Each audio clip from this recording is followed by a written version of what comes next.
അധ്യായം 5. ഞങ്ങൾ വസിക്കുന്ന ഭൗമിക ഭവനം നശിച്ചു പോകുമെങ്കിലും കരങ്ങളാൽ നിർമ്മിതമല്ലാത്തതും ശാശ്വതവും ദൈവത്തിൽ നിന്നുള്ളതുമായ സ്വർഗീയ ഭവനം ഞങ്ങൾക്കുണ്ടെന്ന് ഞങ്ങൾ അറിയുന്നു. വാസ്തവത്തിൽ ഞങ്ങളിവിടെ നെടുവീർപ്പിടുകയും സ്വർഗീയ വസതി ധരിക്കുവാൻ വെമ്പൽ കൊള്ളുകയുമാണ്. അത് ധരിക്കുമ്പോൾ ഞങ്ങൾ നഗ്നരായി കാണപ്പെടുകയില്ല. ഈ കൂടാരത്തിലായിരിക്കുമ്പോൾ തന്നെയും ഞങ്ങൾ ഉത്കണ്ഠാകുലരായി നെടുവീർപ്പിടുന്നു. മൃത്യുവശകമായത് ജീവനാൽ രസിക്കപ്പെടേണ്ടതിന് പഴയത് മാറ്റിക്കളയാനല്ല, പുതിയത് ധരിക്കാനാണ് ഞങ്ങൾ ആഗ്രഹിക്കുന്നത്. ഈ ലക്ഷ്യത്തിനായി ഞങ്ങളെ ഒരുക്കിയത് ആത്മാവിനെ അച്ചാരമായി ഞങ്ങൾക്ക് നൽകിയ ദൈവമാണ്. ഞങ്ങൾക്കെല്ലായ്പ്പോഴും നല്ല ധൈര്യമുണ്ട്.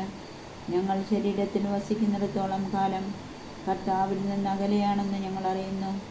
എന്തെന്നാൽ ഞങ്ങൾ നയിക്കപ്പെടുന്നത് വിശ്വാസത്താലാണ്, കാഴ്ചയാലല്ല. ഞങ്ങൾക്ക് നല്ല ധൈര്യമുണ്ട്. ശരീരത്തിൽ നിന്ന് അകന്നിരിക്കാനും കർത്താവിനോട് അടുത്തിരിക്കാനും ഞങ്ങൾ ആഗ്രഹിക്കുന്നു. അടുത്തായാലും അകലെയായാലും അവിടുത്തെ പ്രസാദിപ്പിക്കുക എന്നതാണ് ഞങ്ങളുടെ ലക്ഷ്യം.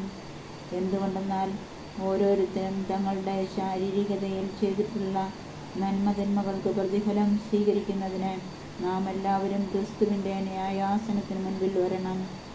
അനുരഞ്ജനത്തിൻ്റെ ശുശ്രൂഷ. കർത്താവിനെ ഭയമുള്ളത് കൊണ്ട് തന്നെയാണ് ഞങ്ങൾ ജനങ്ങളെ പ്രേരിപ്പിക്കുന്നത്. ഞങ്ങൾ എന്താണെന്ന് ദൈവത്തിനറിയാം. അത് നിങ്ങൾക്കും നന്നായി അറിയാമെന്ന് ഞാൻ വിശ്വസിക്കുന്നു. ഞങ്ങൾ വീണ്ടും ഞങ്ങളെ തന്നെ നിങ്ങളുടെ മുൻപാകെ പുകഴ്ത്തുകയല്ല.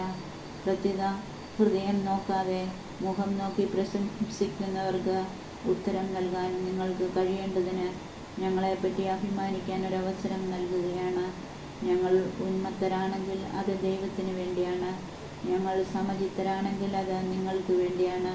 ഒരുവൻ എല്ലാവർക്കും വേണ്ടി മരിച്ചുവെന്നും അതിനാൽ എല്ലാവരും മരിച്ചുവെന്നും ഞങ്ങൾക്ക് ബോധ്യമുള്ളതിനാൽ ക്രിസ്തുവിൻ്റെ സ്നേഹം ഞങ്ങൾക്ക് ഉത്തേജനം നൽകുന്നു.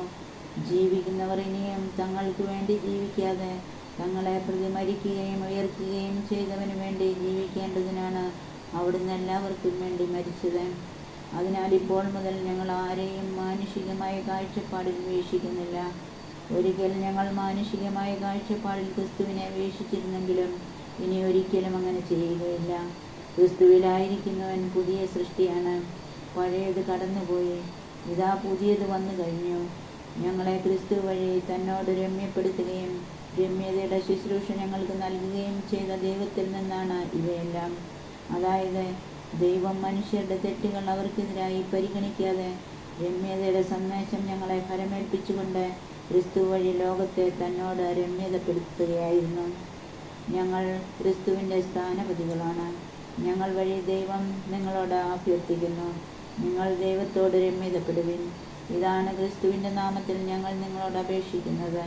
എന്നാൽ അവനിൽ നാം എല്ലാവരും ദൈവത്തിൻ്റെ നീതിയാകേണ്ടതിന് പാപമറിയാത്തവനെ ദൈവം നമുക്ക് വേണ്ടി പാപമാക്കി. അധ്യായം 6. സമ്പൂർണമായ ശുശ്രൂഷ. നിങ്ങൾക്ക് കൈവന്നിരിക്കുന്ന ദൈവകൃപ വ്യക്തമാക്കരുതെന്ന് അവിടുത്തെ സഹപ്രവർത്തകരെന്ന നിലയിൽ ഞങ്ങൾ നിങ്ങളോട് അപേക്ഷിക്കുന്നു. അവിടുന്ന് അരുളി ചെയ്യുന്നു, സ്വീകാര്യമായ സമയത്ത് ഞാൻ നിന്റെ പ്രാർത്ഥന കേട്ടു. രക്ഷയുടെ ദിവസത്തിൽ ഞാൻ നിന്നെ സഹായിക്കുകയും ചെയ്തു. ഇതാ ഇപ്പോൾ സ്വീകാര്യമായ സമയം, ഇതാ ഇപ്പോൾ രക്ഷയുടെ ദിവസം. ഞങ്ങളുടെ ശുശ്രൂഷയിൽ ആരും കുറ്റം കാണാതിരിക്കേണ്ടതിന് ഞങ്ങൾ ആർക്കും ഒന്നിനും പ്രതിബന്ധമുണ്ടാക്കുന്നില്ല. മറിച്ച് എല്ലാവിധത്തിലും ദൈവത്തിൻ്റെ ദാസന്മാരാണെന്ന് ഞങ്ങൾ അഭിമാനിക്കുന്നു. വലിയ സഹനങ്ങളിൽ, പീഡകളിൽ, ഞെരുക്കങ്ങളിൽ, അത്യാഹിതങ്ങളിൽ, മർദ്ദനങ്ങളിൽ, കാരാഗൃഹങ്ങളിൽ, ലഹളകളിൽ, അധ്വാനങ്ങളിൽ, ജാഗരണത്തിൽ, വിശപ്പിൽ, ശുദ്ധതയിൽ, ജ്ഞാനത്തിൽ, ക്ഷമയിൽ, ദയയിൽ, പരിശുദ്ധാത്മാവിൽ, നിഷ്കളങ്ക സ്നേഹത്തിൽ, സത്യസന്ധമായ വാക്കിൽ, ദൈവത്തിൻ്റെ ശക്തിയിൽ, വലതു കൈയിലും ഇടത്തു കൈയിലുമുള്ള നീതിയുടെ ആയുധത്തിൽ, ബഹുമാനത്തിലും അവമാനത്തിലും, സൽകീർത്തിയിലും ദുഷ്കീർത്തിയിലും ഞങ്ങൾ അഭിമാനിക്കുന്നു.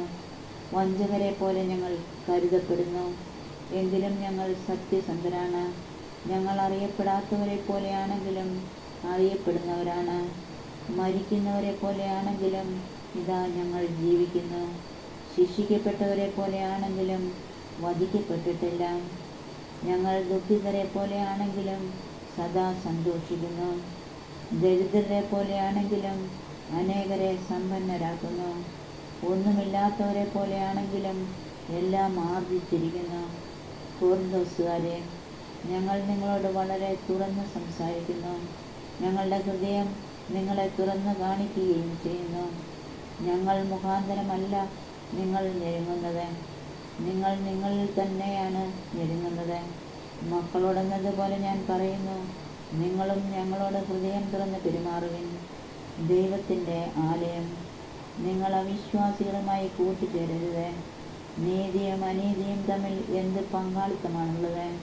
പ്രകാശത്തിന് അന്ധകാരവുമായി എന്ത് കൂട്ടുകെട്ടാണുള്ളത്? ക്രിസ്തുവിന് ബലിയാലുമായി എന്ത് യോജിപ്പാണുള്ളത്? വിശ്വാസിക്ക് അവിശ്വാസിയുമായി എന്താണ് പൊതുവിലുള്ളത്? ദൈവത്തിൻ്റെ ആലയത്തിന് വിഗ്രഹങ്ങളുമായി എന്ത് പൊരുത്തമാണുള്ളത്? നമ്മൾ ജീവിക്കുന്ന ദൈവത്തിൻ്റെ ആലയമാണ്. എന്തെന്നാൽ ദൈവം അരുളിച്ചെയ്തിരിക്കുന്നു, ഞാൻ അവരിൽ വസിക്കുകയും അവരുടെ ഇടയിൽ വ്യാപരിക്കുകയും ചെയ്യും. ഞാൻ അവരുടെ ദൈവമായിരിക്കും, അവർ എൻ്റെ ജനവുമായിരിക്കും. ആകയാൽ നിങ്ങൾ അവരെ വിട്ടിറങ്ങി വരികയും അവരിൽ നിന്ന് വേർപിരിയുകയും ചെയ്യുവിനെന്ന് കർത്താവ് അരുളിച്ചെയ്യുന്നു. അശുദ്ധമായതൊന്നും നിങ്ങൾ തൊടുകയുമരുത്. അപ്പോൾ ഞാൻ നിങ്ങളെ സ്വീകരിക്കും. ഞാൻ നിങ്ങൾക്ക് പിതാവും നിങ്ങൾ എനിക്ക് പുത്രന്മാരും പുത്രികളുമായിരിക്കും എന്ന് സർവശക്തനായ കർത്താവ് അരുളിച്ചെയ്യുന്നു. അധ്യായം 7. പ്രിയപ്പെട്ടവരെ, ഈ വാഗ്ദാനങ്ങൾ നമുക്കുള്ളതിനാൽ ശരീരത്തിൻ്റെയും ആത്മാവിൻ്റെയും എല്ലാ അശുദ്ധിയിലും നിന്ന് നമ്മെ തന്നെ ശുചീകരിക്കുകയും ദൈവഭയത്തിൽ വിശുദ്ധി പരിപൂർണമാക്കുകയും ചെയ്യാം. പശ്ചാത്താപത്തിൽ സന്തോഷം. നിങ്ങളുടെ ഹൃദയത്തിൽ ഞങ്ങൾക്ക് ഇടമുണ്ടായിരിക്കട്ടെ. ഞങ്ങൾ ആരെയും ദ്രോഹിച്ചിട്ടില്ല, ആരെയും മുറിപ്പെടുത്തിയിട്ടില്ല, ആരെയും വഞ്ചിച്ചിട്ടില്ല. നിങ്ങളെ കുറ്റപ്പെടുത്താനല്ല ഞാനിത് പറയുന്നത്. ഒന്നിച്ചു മരിക്കാനും ജീവിക്കാനും വേണ്ടി നിങ്ങളെ ഞങ്ങളുടെ ഹൃദയത്തിൽ പ്രതിഷ്ഠിച്ചിരിക്കുകയാണെന്ന് ഞാൻ നേരത്തെ പറഞ്ഞല്ലോ. എനിക്ക് നിങ്ങളിൽ ഉത്തമ വിശ്വാസമുണ്ട്, നിങ്ങളെക്കുറിച്ച് വലിയ അഭിമാനവുമുണ്ട്.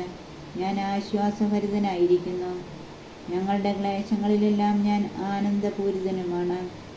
ഞങ്ങൾ മക്കെദോനിയയിൽ ചെന്നപ്പോൾ പോലും ഞങ്ങൾക്കൊരു വിശ്രമവുമില്ലായിരുന്നു. എന്ന് മാത്രമല്ല, ക്ലേശങ്ങൾ സദാ ഞങ്ങളെ അലട്ടിക്കൊണ്ടുവരുന്നു. പുറമേ മത്സരം, അകമേ ഭയം. എന്നാൽ ആശയേറ്റവരെ സമാശ്വസിപ്പിക്കുന്ന ദൈവം തീത്തോസിൻ്റെ സാന്നിധ്യം വഴി ഞങ്ങൾക്ക് ആശ്വാസം നൽകി. സാന്നിധ്യത്താൽ മാത്രമല്ല, നിങ്ങളെ പ്രതി അവനുണ്ടായിരുന്ന സംതൃപ്തി മൂലവും. നിങ്ങൾക്ക് എന്നോടുള്ള താല്പര്യത്തെയും സഹതാപത്തെയും തീഷ്ണതയെയും കുറിച്ച് അവൻ പറഞ്ഞപ്പോൾ ഞാൻ അത്യധികം സന്തോഷിച്ചു. എൻ്റെ എഴുത്ത് നിങ്ങളെ ദുഃഖിപ്പിച്ചുവെങ്കിലും എനിക്കതിൽ സങ്കടമില്ല. വാസ്തവത്തിൽ നേരത്തെ എനിക്ക് സങ്കടമുണ്ടായിരുന്നു. എന്തെന്നാൽ ആ എഴുത്ത് നിങ്ങളെ കുറച്ചു കാലത്തേക്ക് മാത്രമാണെങ്കിലും ദുഃഖിപ്പിക്കുകയുണ്ടായല്ലോ. ഇപ്പോഴാകട്ടെ ഞാൻ സന്തോഷിക്കുന്നു. നിങ്ങളെ ദുഃഖിപ്പിച്ചതുകൊണ്ടല്ല, മറിച്ച് നിങ്ങളുടെ ദുഃഖം പശ്ചാത്താപത്തിലേക്ക് നയിച്ചതുകൊണ്ട്. നിങ്ങളുടെ ദുഃഖം ദൈവഹിത പ്രകാരമായിരുന്നതുകൊണ്ട് ഞങ്ങൾ വഴി നിങ്ങൾക്ക് ഒരു നഷ്ടവും ഉണ്ടായിട്ടില്ല. ദൈവഹിത പ്രകാരമുള്ള ദുഃഖം രക്ഷാകരമായ പശ്ചാത്താപം ജനിപ്പിക്കുന്നു. അതിൽ ഖേദത്തിന് അവകാശമില്ല. എന്നാൽ ലൗകികമായ ദുഃഖം മരണത്തിലേക്ക് നയിക്കുന്നു. ദൈവികമായ ഈ ദുഃഖം എത്രയധികം ഉത്സാഹവും നിഷ്കളങ്കത തെളിയിക്കാനുള്ള താല്പര്യവും ധാർമ്മിക രോഷവും ഭയവും ആകാംക്ഷയും തീഷ്ണതയും നീതിവാഞ്ചയുമാണ് നിങ്ങളിലെല്ലാം ഉളവാക്കിയിരിക്കുന്നത് എന്ന് മനസ്സിലാക്കുകയും നിങ്ങൾ നിർദോഷരാണെന്ന് എല്ലാ പ്രകാരത്തിലും തെളിയിച്ചിരിക്കുന്നു. അപരാധം ചെയ്തവനെ പ്രതിയോ അപരാധത്തിന് ഇരയായവനെ പ്രതിയോ അല്ല ഞാൻ നിങ്ങൾക്ക് എഴുതിയത്. പ്രത്യുത ഞങ്ങളോട് നിങ്ങൾക്കുള്ള താല്പര്യം ദൈവസന്നിധിയിൽ വെളിപ്പെടേണ്ടതിനാണ്. തന്മൂലം ഞങ്ങൾക്ക് ആശ്വാസമായി. അതിനും പുറമെ തീത്തോസിൻ്റെ മനസ്സിന് നിങ്ങളെല്ലാവരും ആശ്വാസമേകിയതിൽ അവനുണ്ടായ സന്തോഷത്തെ ഓർത്തും ഞങ്ങൾ അത്യധികം സന്തോഷിച്ചു.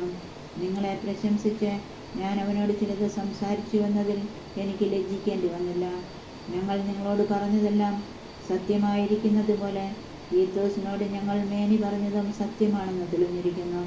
നിങ്ങളെല്ലാവരുടെയും അനുസരണത്തെക്കുറിച്ചും ഭയത്തോടും വിറയലോടും കൂടെ നിങ്ങളവനെ സ്വീകരിച്ചതിനെക്കുറിച്ച് ഓർക്കുമ്പോൾ അവൻ വികാരതരളിതനാകുന്നു.